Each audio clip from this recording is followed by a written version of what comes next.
Azizlar, mana bugun sizlar bilan egoning, ya'ni menning 3-bosqichi an-nafs al-mulhama, ya'ni ilhomlangan nafs bosqichi haqida gaplashamiz. Bu bosqichda insondagi ichki kurash to'xtaydi. O'sha nafsi lavvomadagi o'ziga bo'lgan ayblashlardan chiqadi, taqdiriga tan beradi, taslim bo'ladi.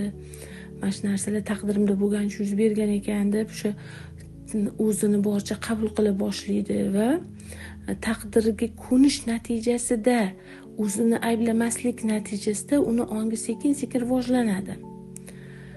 Va u haqiqat bilan o'sha yolg'onni farqiga bora boshlaydi. Nima to'g'ri bu hayotda, nima xatoligini endi anglash boshlanadi unda. Jonga va uni mukammal qilib yaratgan, unga yaxshilik bilan yomonlikni farqlashga ilhomlantirgan zotga qasam deb aytilgan oyat aynan mana shu nafs haqida. Falsafiy tilda aytganda insonda farosat, intuitsiya uyg'ona boshlaydi. O'zini ichki meni bilan bog'lanish boshlandi. Asl meni bilan intuitsiyasi uyg'ona boshlandi va endi u qayerda to'g'ri vaziyat, qayerda xato vaziyat, qayerda to'g'ri qaror qabul qilish kerak, mana shular hammasini farqiga borgan holda qarorlar qabul qila boshlaydi.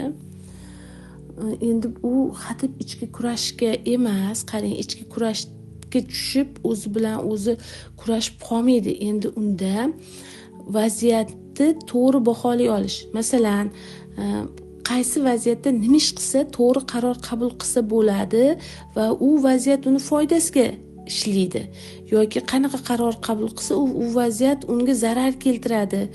Ya'ni nafaqat o'zini, jamiyatga ham foyda keltiradigan eng to'g'ri qaror qaysi? Mana shularni ichki hissiyoti bilan his qila boshlaydi. Endi u o'zidan jahlga, g'azabga minib ketib turmaydi. Birovni jahlini chiqarganda o'zini tutib tura oladi. O'zini hissiyotlarini o'zi boshqara boshlaydi. O'sha oldin nafs ammorada impulslarga chidolmasdan birdan g'azabga kirib ketgan, nafratlanib ketgan, hammani ayblab ketgan, hammani muhokama qilib ketgan. Endi u taslimotda bo'ladi. Atrofdagi hamma narsaga nisbatan, hamma vaziyatga nisbatan taslimlikni his qiladi. U o'sha odamlarni hech kim hech narsada ayblamaydi. O'zini ayblamagan odam boshqalarni ham ayblamaydi.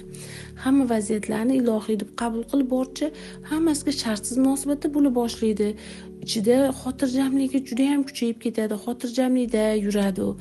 Unaqa odam endi sekin-sekin qo'rquvni yenga boshlaydi. Gap shundaki, o'sha qo'rquvi yuz bermasdan oldinoq yashab o'tib keta oladi va qo'rquvni yengishga boshlaydi. Albatta bu bosqichda ham uni o'sha tuban nafsi, hali nafsi ammori o'zini impulslarini berib turadi. Lekin bu bosqichda o'sha nafsi ammorani impulslarini yengadi inson. O'sha faqatgina o'zi uchun yashash degan tushunchadan sekin-sekin chiqa boshlaydi. Lekin Ibn Arabiy aytib o'tganlaridek, insondan nimani cheklasangiz, nimani qilish mumkin emas desangiz, inson o'sha narsani qilgisi keladi. Ya'ni nimani taqqiq qilsangiz, o'sha narsa unga juda ham qiziqarli bo'lib tuyuladi. Mana shu holatdan inson chiqa oladi. 3-bosqichdagi odam mana shu holatdan chiqa boshlaydi.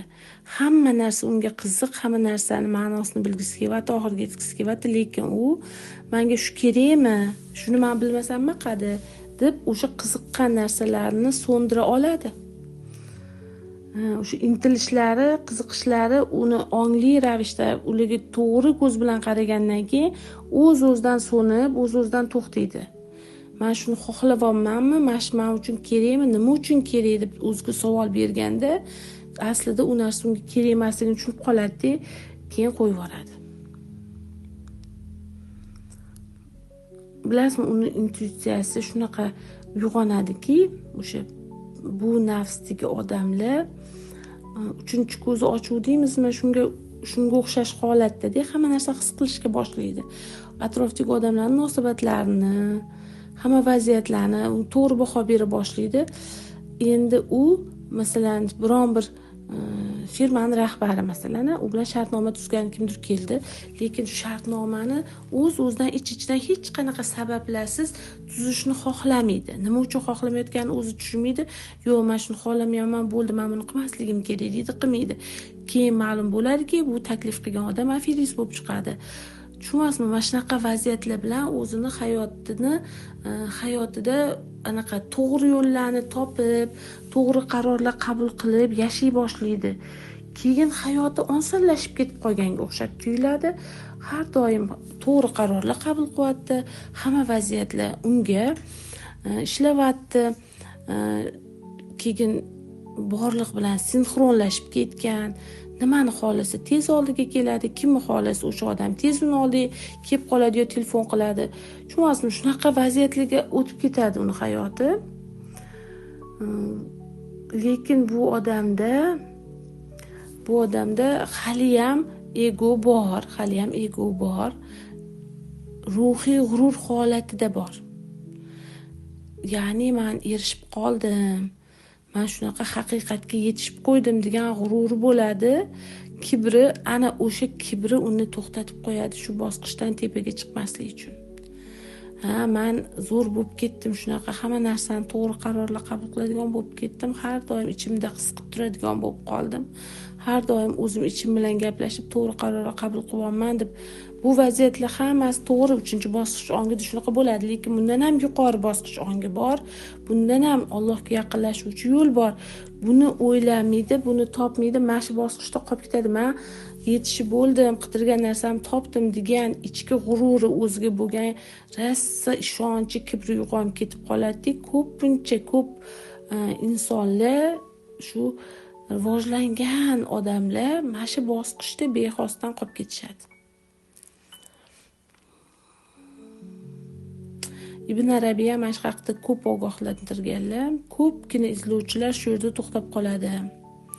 Ular ilhom ne'matlaridan bahra oladilar, ammo ular yuqori darajalar talab qiladigan egoni yana ham chuqur o'lchamidan qochadilar deb aytadilar.